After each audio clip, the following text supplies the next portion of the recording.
Bihar police में लगभग 19,838 पदों पे भर्ती निकाली गई है। इसका जो अंतिम तिथि है 18 अप्रैल तक ही रखे गए थे, लेकिन अभी जो है इसको एक्सटेंडेड कर दिया गया है, यानी कि इसका जो डेट है ना उसको बढ़ा दिया गया है। आप यहाँ पे 25 अप्रैल तक जो है फॉर्म को भर सकते हैं। इस वीडियो में जो है पूरी जानकारी बताएंगे कैसे जो है स्टेप बाय स्टेप आपको फॉर्म को भरना है, क्योंकि बहुत सारे अभ्यर्थी ऐसे हैं जो कि अभी तक फॉर्म को फिल आउट नहीं किए हुए हैं। तो उनके लिए कहीं ना कहीं वीडियो बहुत ही अच्छा साबित होगा, क्योंकि इस वीडियो में हमने सारी जानकारी साझा किया हुआ है कि कैसे जो है फॉर्म को भरना है। कहीं भी आपको किसी प्रकार की कोई गलती नहीं करना है। फॉर्म भरते समय गलती करेंगे आगे चल के कोई भी आपको फायदा नहीं होगा। सारे प्रक्रिया कंप्लीट करने के बाद भी आपकी जो पोस्टिंग है वो नहीं हो पाएगी और आपको जो जॉब है वो नहीं मिल पाएगी। तो कहीं ना कहीं फॉर्म को सही से भरना है।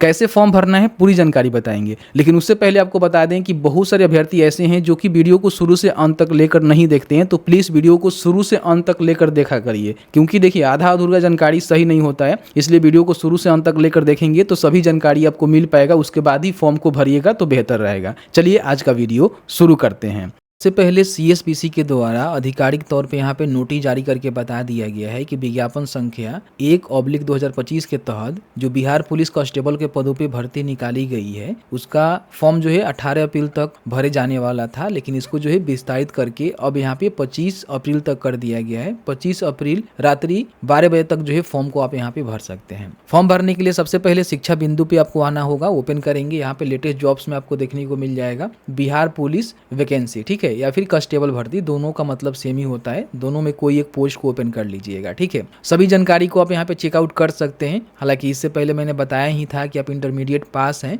18/4 तक पहले रखा गया था इसका कट ऑफ डेट, तो यही डेट रहेगा। इसी डेट से पहले या फिर इसके जो भी 25 अप्रैल तक कर दिया गया है, तो 25 अप्रैल से पहले अपना जो भी इंटरमीडिएट है वो पास कर चुके हैं तो फॉर्म को भर सकते हैं।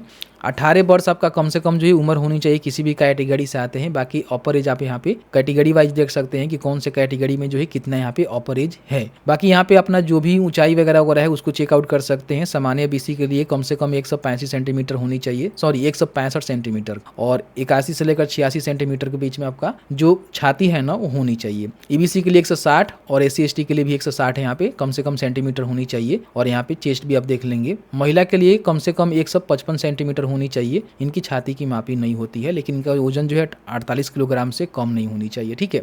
इसमें लिखित परीक्षा होगा, फिर आपका PET PhD होगा, DB होगा, उसके बाद मेडिकल होगा, ठीक है। उसी के आधार पे आपका भर्ती होगा। यहाँ से नोटिफिकेशन को डाउनलोड कर सकते हैं। डेट जो बढ़ाया गया है उसका भी नोटिस आप यहाँ पे डाउनलोड कर सकते हैं। अप्लाई करना है तो अप्लाई के बटन पे आपको क्लिक करना है। आपके सामने ये वाला जो है वेबसाइट यहाँ पे देखने को मिलेगा। अप्लाई ऑनलाइन के बटन पे क्लिक करेंगे, ओके करेंगे तो आपके सामने central selection board of constable Bihar Patna के द्वारा जो आधिकारिक पोर्टल यहाँ पे लॉन्च किया गया है, जिसके माध्यम से सबसे पहले आपको रजिस्ट्रेशन करना होता है, फिर एप्लीकेशन फॉर्म को फिल आउट करना होता है और उसके बाद स्टेटस अपना चेक करना होता है। तो रजिस्ट्रेशन करने के लिए सबसे पहले फर्स्ट स्टेप पे क्लिक करेंगे तो यहाँ पे पूरा इनका जो है निर्देश आपको देखने को मिलेगा, जिसमें आप यहाँ पे उम्र सीमा भी देख सकते हैं और बाकी यहाँ पे जो भी आपका एप्लीकेशन फी है, किनको कितना फी देना है उसकी भी जानकारी आप यहाँ पे चेकआउट कर सकते हैं। यहाँ पे टिक करेंगे और proceed to registration and payment के बटन पे क्लिक करेंगे। यहाँ पे अभ्यर्थी का जो नेम है ना वो यहाँ पे लिखना है अपने मैट्रिक के सर्टिफिकेट के अनुसार, जैसे कि first name, middle name, sir name. यहाँ पे आपको नेशनलिटी बताना है तो इंडियन ही देखने को मिलेगा। यहाँ पे एक मोबाइल नंबर डालेंगे,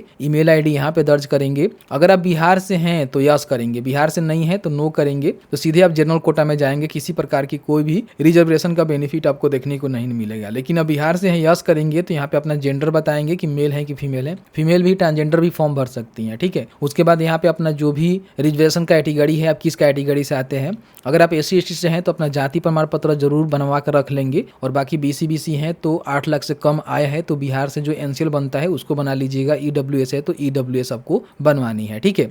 यहाँ पे अपना जो भी डेट ऑफ बर्थ है मैट्रिक के सर्टिफिकेट के अनुसार आपको डालनी है। तो यहाँ पे डेट, मंथ और यहाँ पे ईयर आपको बतानी है, ठीक है। इस तरह से आप सेलेक्ट कर लेंगे। यहाँ पे सिलेक्शन का ऑप्शन आपको देखने को मिलता है।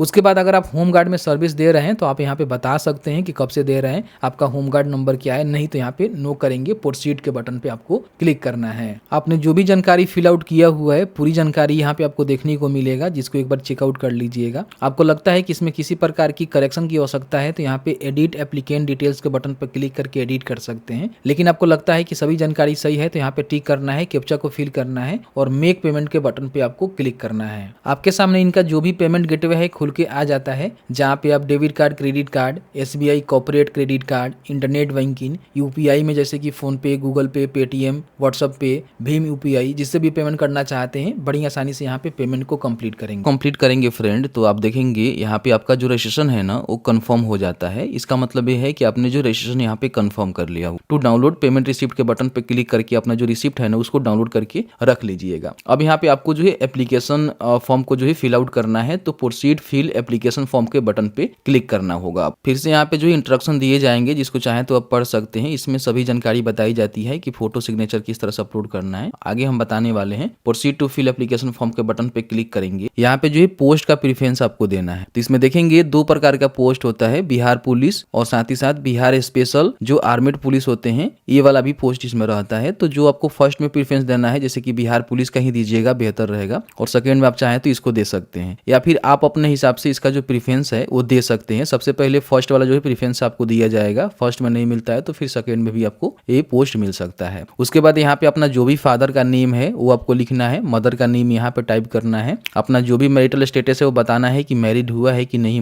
हुआ है। फिर यहाँ पे आइडेंटिटी कार्ड में एक जो है आपको प्रूफ देना होगा, जिसमें Aadhaar card, PAN card, voter ID card, passport, कोई भी एक जो डॉक्यूमेंट है ना वो आपको देना पड़ेगा। जिसका सिलेक्शन करेंगे तो उसका जो भी नंबर है ना यहाँ पे आपको लिखना होगा। जैसे कि मैंने आधार कार्ड का सिलेक्शन किया हुआ है तो आधार कार्ड को हम यहाँ पे लिखेंगे। यहाँ पे आइडेंटिफिकेशन मार्क्स, यानी कि आपके शरीर पे कहीं भी कट का, तिल का निशान है तो आपको यहाँ पे बताना होगा कि मोल मार्क या फिर कट मार्क, ठीक है। उसके बाद आप फ्रीडम फाइटर के आश्रित हैं तो आप यहाँ पे यस करेंगे, तो उसकी जानकारी आपको भरना होगा कि फ्रीडम फाइटर का जो है नेम क्या है, उसके साथ रिलेशनशिप आपका क्या है, सर्टिफिकेट नंबर क्या है, डेट ऑफ इशू क्या है और साथ ही साथ इशू डिस्ट्रिक्ट कौन सा है। अगर आप इस प्रकार के अभ्यर्थी हैं, नहीं है तो यहाँ पे सीधे नो करेंगे। अब यहाँ पे अपना जो भी एजुकेशनल क्वालिफिकेशन डिटेल्स है ना उसको आपको भरना है, जिसमें सबसे पहले मैट्रिक का जो है जानकारी आपको भरना है कि मैट्रिक आपने कौन सा बोर्ड, यूनिवर्सिटी से पास किया हुआ है, उसकी जानकारी यहाँ पे लिखेंगे। आपका जो भी पासिंग सर्टिफिकेट नंबर या फिर मार्कशीट नंबर, देखिए आपके पास सर्टिफिकेट नंबर है तो वो भी दे सकते हैं और मार्कशीट नंबर है तो वो भी दे सकते हैं, दोनों में कोई दे सकते हैं, कोई भी दिक्कत नहीं है। यहाँ पे आपको कंफ्यूज नहीं होना है, मार्कशीट का यहाँ पे देना है या फिर सर्टिफिकेट का दे रहे हैं यहाँ पे जानकारी, तो उसका ही यहाँ पे इशू डेट आपको देना है। जैसे कि मान लीजिए मैं यहाँ पे मार्कशीट का दे रहा हूँ, ठीक है, तो मार्कशीट का ही इशू डेट यहाँ पे लिखेंगे। फिर यहाँ पे 10+2 इंटरमीडिएट की जानकारी आपको भरना है कि कौन से स्कूल, बोर्ड, यूनिवर्सिटी, इंस्टीट्यूट से आपने पास किया। फिर यहाँ पे उसका जो भी पासिंग सर्टिफिकेट नंबर या फिर मार्कशीट नंबर, दोनों में से कोई एक दे सकते हैं और उसका जो इशू डेट है आप यहाँ पे बता सकते हैं। यदि आप स्नातक या परास्नातक में है तो उससे बता सकते हैं। जैसे कि मान लीजिए आप ग्रेजुएशन यहाँ पे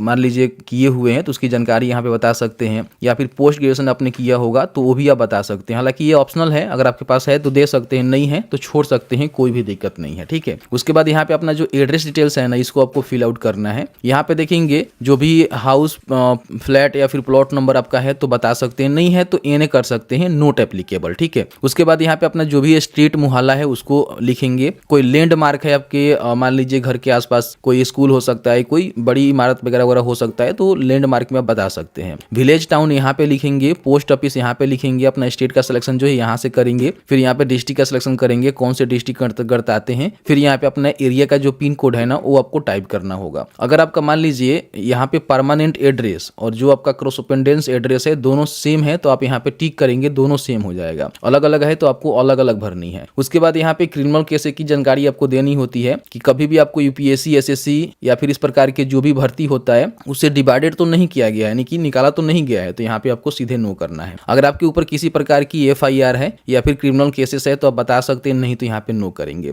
यहाँ पे बताया गया है कि क्रिमिनल इम्प्लेंट केस और FIR क्रिमिनल केस इस प्रकार की पेंडिंग है आपके, मान लीजिए अगेंस्ट कोर्ट में, तो आप यहाँ पे यस कर सकते हैं, नहीं तो यहाँ पे नो करेंगे, ठीक है। यहाँ बताया गया है कि कभी आप अरेस्टेड या फिर इस प्रकार की एनी क्रिमिनल केसेस में हुए हैं तो अगर हुए हैं तो यस, नहीं तो नो यहाँ पे, ठीक है। उसके बाद पूछ रहा है कि क्या आप कभी भी किसी प्रकार की कोर्ट, लॉ या फिर एनी क्रिमिनल केसेस से ट्राइड या फिर कंटिवेटेड हुए हैं, तो अगर हुए हैं तो यस, नहीं तो यहाँ पे नो। बाकी यहाँ बताया गया है कि कंडेडेड by the court by feeling any bond for good behaviour ETC वगैरह वगैरह, इस प्रकार के आप अभ्यर्थी हैं तो यस करेंगे, नहीं तो यहाँ भी आपको नो करना है, ठीक है। अब यहाँ पे आपको जो है फोटो सिग्नेचर अपलोड करना है। देखिए फोटो सिग्नेचर अपलोड करते समय ध्यान रखिएगा कि आपका जो फोटो है ना इस तरह से होनी चाहिए, ठीक है। साफ सुथरा आपका फोटो होनी चाहिए, इस तरह से फोटो आपको अपलोड नहीं करना है, ज़्यादा दूर, ज़्यादा पास, या फिर ब्लरिंग टाइप के, या फिर इस तरह से देख सकते हैं कि डैमेज जो फोटो है ना वो आपको अपलोड नहीं करना है। फोटो का देखिए साइज जो है बताया गया है कि 500 KB से कम होनी चाहिए, ठीक है।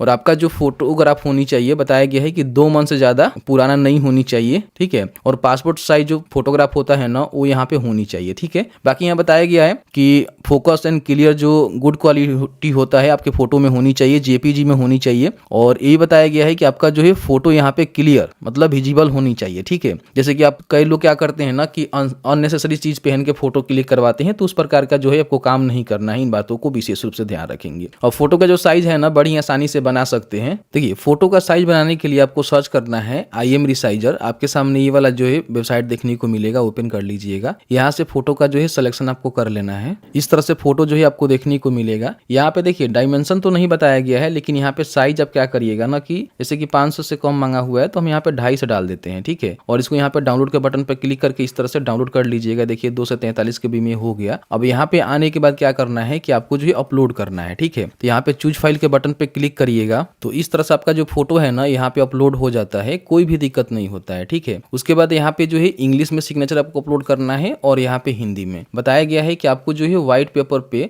जो सिग्नेचर है ना वो करना है। यहाँ पे बताया गया है कि आप ब्लैक इंक से कर सकते हैं और ये जो है JPG में होनी चाहिए और साथ ही साथ 100 KB से कम जो है आपका जो भी सिग्नेचर का साइज होनी चाहिए, वो चाहे हिंदी का हो या फिर इंग्लिश का हो, दोनों होनी चाहिए, ठीक है। तो यहाँ पे चूज फाइल के बटन पर क्लिक करके आप यहाँ से अपलोड कर सकते हैं और यहाँ से जो फाइल साइज है ना सिग्नेचर का भी बना सकते हैं, सेम जैसे मैंने फोटो का बताया। सिर्फ फोटोग्राफ और सिग्नेचर आपको अपलोड कर लेने हैं। उसके बाद यहाँ पे प्रोसीड के बटन पे क्लिक करना है। यहाँ पे आपने जो भी फॉर्म फिल आउट किया हुआ है ना उसका प्रीव्यू आपको देखने को मिलेगा, जिसमें सभी जानकारी आपको चेकआउट कर लेना है। कहीं भी किसी प्रकार की आपको गलती लग रहा है ना तो आप पहले ही सुधार कर लीजिएगा, ठीक है। नीचे आने के बाद यहाँ पे आपने जो भी फोटो और सिग्नेचर अपलोड किया हुआ है वो भी आपको देखने को मिल जाएगा। आपको लगता है कि कुछ भी गलती है तो यहाँ पे एडिट डिटेल्स के बटन पे क्लिक करके एडिट कर सकते हैं। लेकिन आपको लगता है कि नहीं सभी जानकारी सही है तो यहाँ पे आपको टिक करना है और उसके बाद यहाँ पे कैप्चा को फिल करना है और सबमिट एप्लीकेशन फॉर्म के बटन पे क्लिक कर देना है। अपने सभी डिटेल्स को वेरीफाई कर लिया हुआ है तो आपको करना है ओके, ठीक है। फिर यहाँ पे पूछ रहा है कि आप एप्लीकेशन फॉर्म को सबमिट करना चाहते हैं। सबमिट करने से पहले एक बार जरूर चेकआउट कर लीजिएगा, गलती होगा तो फिर आगे चल के उसमें एडिट नहीं कर पाएंगे। तो मैं यहाँ पे ओके करूंगा। ओके करने के बाद यहाँ पे देखेंगे तो आपका जो एप्लीकेशन फॉर्म है ना प्रोविजनली यहाँ पे सबमिटेड हो गया, यानी कि आपका जो फॉर्म है ना वो सबमिट हो गया। यहाँ पे अपना जो भी प्रिंट आउट है उसको आप निकाल सकते हैं। यहाँ पे क्लिक करेंगे तो इस तरह से आपका जो प्रिंट आउट है आपके सामने आ जाता है, जिसको आप यहाँ पे PDF में सेव कर सकते हैं या फिर आप चाहें तो इसको प्रिंट करके अपने पास सुरक्षित रख सकते हैं। आपने देखा कि मैंने जो है पूरी जानकारी बताया कि किस तरह से स्टेप बाय स्टेप आपको फॉर्म को भरना है। कहीं भी आपको किसी प्रकार की कोई समस्या आ रहा है आप हमें बता सकते हैं, उसके लिए हम अलग से वीडियो लाने की कोशिश करेंगे, या नहीं तो कमेंट सेक्शन में ही जानकारी देने की कोशिश करेंगे।